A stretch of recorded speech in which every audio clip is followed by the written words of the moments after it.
예, 이번에 우리 스리랑카와 우리 일본 땅에 선교를 다녀오게 됐지 않습니까? 원래는 처음에 우리가 스리랑카를 가겠다, 또 일본을 가겠다 해서 두 군데로 광고를 냈을 때 생각보다 스리랑카 쪽에는 이렇게 신청자가 별로 많지 않았습니다. 그래서 우리 심 전사님이 잘 아시지만 제가 심 전사님께 한 주만 한 번 더 기도해보고 갈지 안 갈지 결정하자고 이제 그렇게 제가 얘기를 했습니다. 우리 교회 형편에 두 팀이나 가는 게 맞을까는 고민도 했고, 또 신청자가 너무 적었기 때문에 아니 그 다섯 손가락도 안 되는 그 인원을 가지고, 목회자 포함해서 다섯 손가락도 안 되는 인원을 가지고 어떻게 갈까 하는 생각을 가지고 전사님께 한번 갈지 안 갈지를 한번 같이 기도해 보자고 이제 그렇게 얘기를 했습니다. 그랬더니 전사님이 아무 대답을 안 하더라고요. 할렐루야. 예, 가야 된다는 표시죠, 사실은. 예, 목사님한테 안 된다는 얘기는 못 하고. 그래서 저는 가야 될지 말아야 될지 고민이 참 많았습니다. 근데 막상 이제 선교를 가게 되다 보니까 우리 스리랑카의 10분, 그리고 일본의 14분, 토탈 우리 24분의 단기 선교 팀원들이 선교지를 밟는 그런 하나님의 은혜를 주셨습니다. 선교지를 가기 전에 여러분 아시다시피 제가 좀 병원 신세를 졌었거든요. 병원 신세를 졌을 때 인턴 되시는 그 의사분이 저한테 그랬어요. 아니 지금 수술하신 지 얼마 안 되셨는데 비행기 타시면 안 됩니다. 이제 그랬어요. 예. 그래서 제가 그러면 선생님께 좀 물어봐 달라고 주치의분에게 이제 그랬더니 이제 주치의분에게 제가 또 다시 직접 만나서 물었더니 가셔도 됩니다. 이제 그렇게 얘기를 하면서 그 대신에 뭐 얼마 전에 뭘 뿌리고 코에다가 또 다시 또 직전에 뿌리라고 뭐 이렇게 하시면서 처방을 해 주셨었습니다. 참 정신없이 그 스리랑카 땅을 딱 밟았는데요. 24시간 걸려서 다음날 새벽에 한 3시인가 4시에 도착을 했는데 딱 이제 도착해서 우리 선교사님이 이제 마중을 나오셔서 그 차에 밴에 딱 타는 순간 제 마음속에 참 오기를 잘했다는 생각과 동시에 제게 들었던 생각은 뭐냐 하면 야, 일본하고 너무 비슷하다라는 생각을 제가 하게 됐습니다. 먼저 첫 번째 비슷한 점이 있다면 그것은 일본과 스리랑카가 동시에 섬나라라는 것입니다. 섬나라. 근데 딱 가보니까 뭐 별로 정보 없이 너무나 정신없이 갔는데 딱 가보니까 운전을 스리랑카가 어디서 해요? 오른쪽에서 하더라고요. 일본도 오른쪽이고. 예. 그런데 가보니까 이게 일본을 가보시면 여러분 잘 아시겠지만 마을마다 신사고 곳곳이 신사입니다. 그런데 이 스리랑카도 가보니까 곳곳에 불상입니다. 아주 그냥 거대한 불상, 아주 수많은 불상이 그 나라를 아주 묶고 있는 것을 보았습니다. 더구나 이 두 나라는 이 선교 불모지입니다. 선교 불모지라서 이 두 나라의 이 개신교율이 이 스리랑카도 한 1.3%, 그리고 일본도 한 1%에서 2%밖에 되지 않습니다. 그런데 또 특이한 점은 일본과 스리랑카 모두 선교가 전래된 지 오래됐다는 것입니다. 우리나라보다 한참 오래됐습니다. 아까 보시다시피 불치사라고 하는 불교인들의 성지라고 불리우는 석가에 이빨이 있다라고 하는 그 불치사 안에 영국 성공의 예배당이 있을 정도로 그렇게 기독교가 오래전에 전래된 곳이 바로 스리랑카입니다. 그러나 그런 그 주류 교단의 교회들은 이미 생명력을 상실하고 매년 아주 수만 명씩 지금 줄어들고 있는, 그래서 존폐의 어려움을 겪고 있는 곳이 다름 아닌 이 스리랑카라고 하는 것입니다. 그런데 두 나라 다 이 개신교 복음화율이 1%, 2%밖에 되지 않은 이러한 두 선교지가 선교에 있어서는 굉장히 소외된 지역이다라고 하는 것입니다. 이게 또 공통점입니다. 가서 들은 얘기는 이것입니다. 최근 선교사님들 사이에 가장 아주 핫한, 가장 부흥하는 네 군데 선교지가 있는데 그게 네팔, 베트남, 캄보디아, 몽골이라는 것입니다. 그곳에는 가면은 막 선교지마다 막 부흥의 역사가 나타나고 가는 곳마다 사람들이 몰려온다는 것입니다. 그러다 보니까 여러분 캄보디아 인구를 조사해 보니까 약 1500만 정도 되는데 그 1500만 되는 캄보디아 인구 가운데 선교사님 가정이 1000가정이 된다는 것입니다.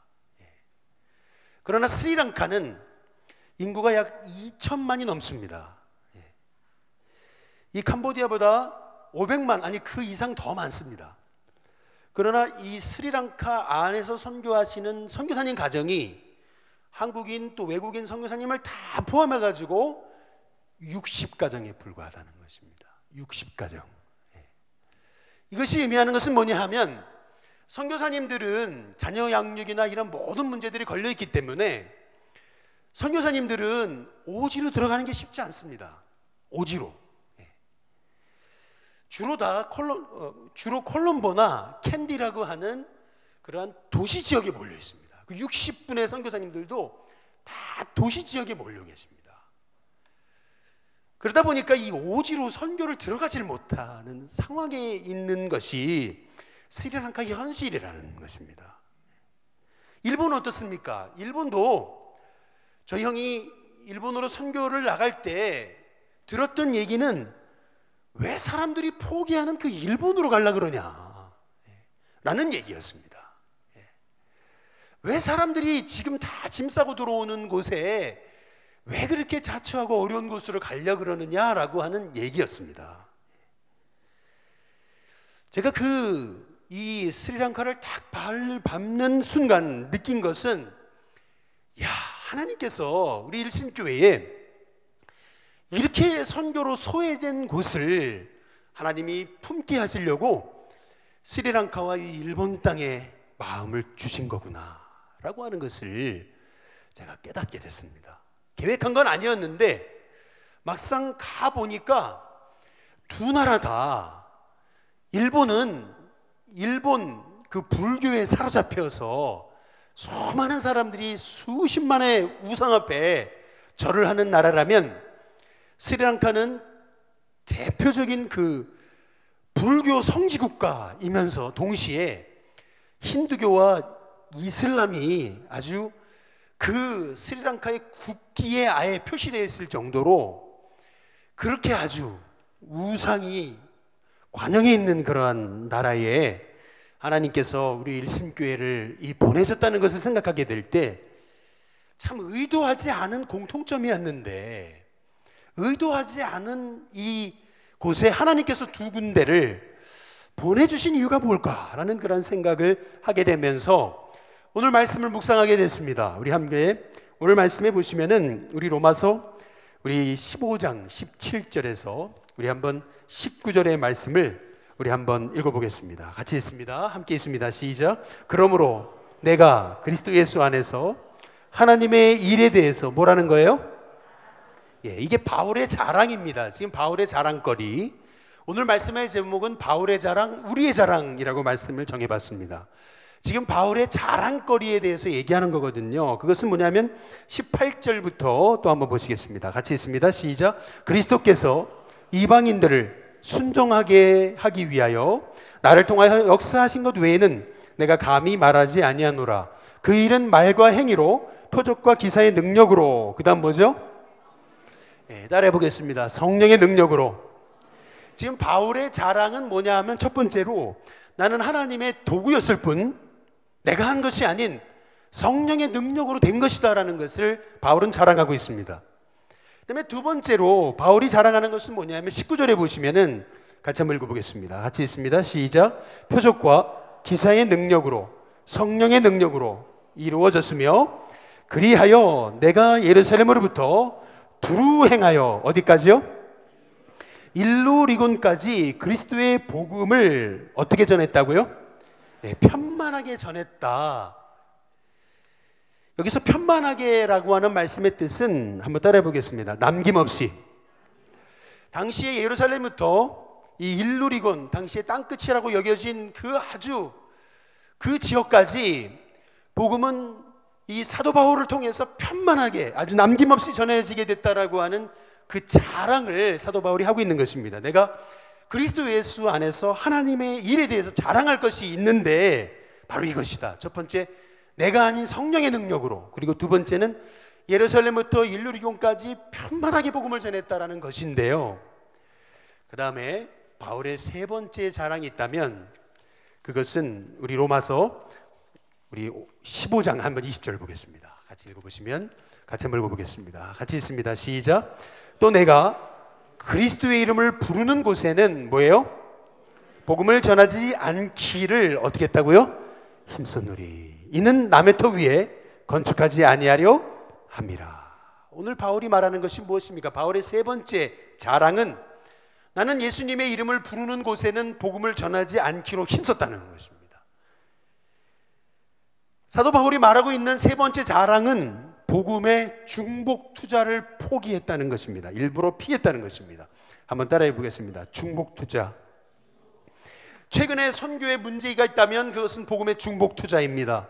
그것은 많은 분들이 도시로, 그리고 사람들이 예수님의 이름을 부르는 곳으로 사람들이 선교에 몰려있지, 정작 오지로는 들어가기 참 힘든 상황 속에 있다는 것입니다. 그런데 저는 이번에 우리가 선교를 하면서 참 하나님 앞에 감사하게 됐던 것은 뭐냐 하면은, 우리 스리랑카에서 선교하시는 선교사님이 캔디에서 이 스리랑카의 두 번째 대도시라고 얘기하는 콜롬보 다음에 캔디라고 하는 그 지역에서 20년간 사역하시다가 내가 베테랑으로서 내가 오히려 다음 밑에 후배 선교사들에게 본이 되기 위해서 현지인에게 넘겨주고, 그리고 나서 내가 새로운 땅, 더 오지, 더 시골로 가야 되겠다는 생각을 가지고 지금 꾸르네걸로라고 하는 그 스리랑카의 제3의 도시로 지금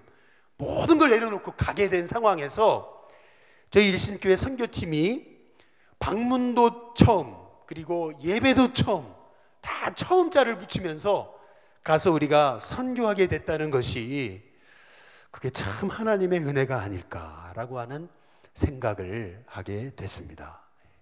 우리나라도 지방으로 더 시골로 내려갈수록 얼마나 그 유교와 불교에 묶여 있는지요. 이게 그렇게 무슨 뭐 최씨 집안, 무슨 윤씨 집안, 이 집안에서 다 불교고 유교인데 그 문중에서 한 사람이 예수 믿는다라고 하는 게 얼마나 힘듭니까? 그런데 스리랑카도 똑같은 거죠. 지방으로 내려갈수록 더 선교율이 낮고요, 예수님자 이름도 들어보지 못한 영혼이 많고 얼마나 복음의 핍박이 많은지 모릅니다. 그런데 그런 복음의 불모지로 나가서 20여 년을 선교한 현교의 베테랑 선교사가 가서 개척 사역을 시작했다라고 하는 것에 우리가 함께 그 개척 사역의 시작의 도구가 됐다는 것이 저는 너무나 하나님의 우연의 일치라기보다는 하나님의 보내심이 아닐까라고 하는 생각을 하게 됐습니다. 우리 일본 땅도 본래 저희 형님 선교사님이 나고야 대도시에 있었습니다. 그러다가 이 나고야 대도시에서 지금 있는 곳은 나고야 시골입니다. 나고야에서 버스를 타고 40분을 나가야지만이 있는 시골입니다. 근데 그 시골에서 작은 교회에서 일본인들을 섬기는 그러한 그 모습 가운데 우리 선교팀이 함께 가서 선교했다는 것이 저는 참 하나님의 우리 일신교회를 향한 특별한 은혜가 아닐까라는 생각을 하게 됐습니다. 뭐 사람들의 인기, 사람들의 환호를 뒤로 하고 복음을 듣지 못한 그 영혼들에게 끊임없이 나아가시는 우리 선교사님의 그 선교를 돕는 우리 일신교회의 사역을 생각하면서 로마서 15장 한번 21절 한번 읽어보시겠습니다. 오늘 함께 읽으신 말씀 로마서 15장 21절 같이 읽습니다. 함께 읽습니다. 시작. 기록된 바 주의 소식을 뭐죠? 받지 못한 자들이 볼 것이요 듣지 못한 자들이 뭐라고요?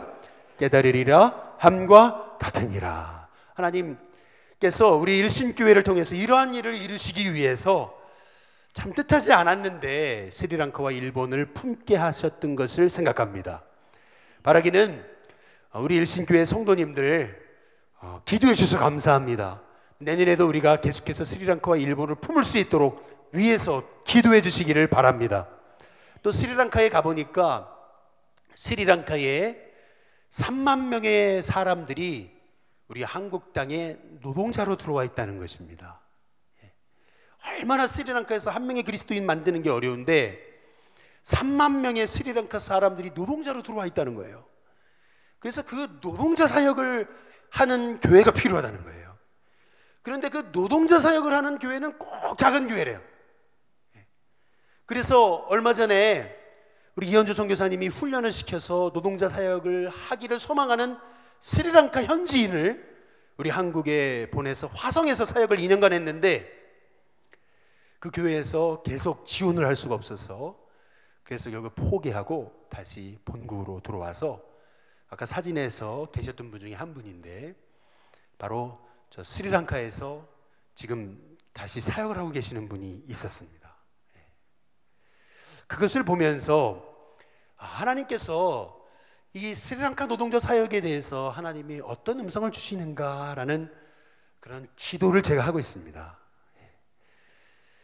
정말 하나님께서 우리 일신교회를 통해서 정말 뜻하지 않게 우리가 계획은 하지 않았지만 하나님이 정말 한국과 일본과 스리랑카가 같이 협력해가지고 복음의 불모지라는 곳에서 한 영혼 살리기가 너무나 어려운데 그런데 함께 동역하고 함께 기도한다면 뜻하지 않는 그 복음의 열매들이 나타나지 않을까라고 하는 그런 생각을 갖습니다. 정말 우리 일신교회 하나님이 계획하신 뜻과 계획이 우리는 또 저는 알지 못하지만 하나님의 큰 계획이 있는 줄 압니다. 정말 우리 일신교회를 통해서 우리 성도님을 통해서 또한 여러분과 또 우리 일신교회 다음 세대를 통해서 하나님의 놀라우신 일들이 일어날 수 있게 되기를 주님의 이름으로 축복합니다.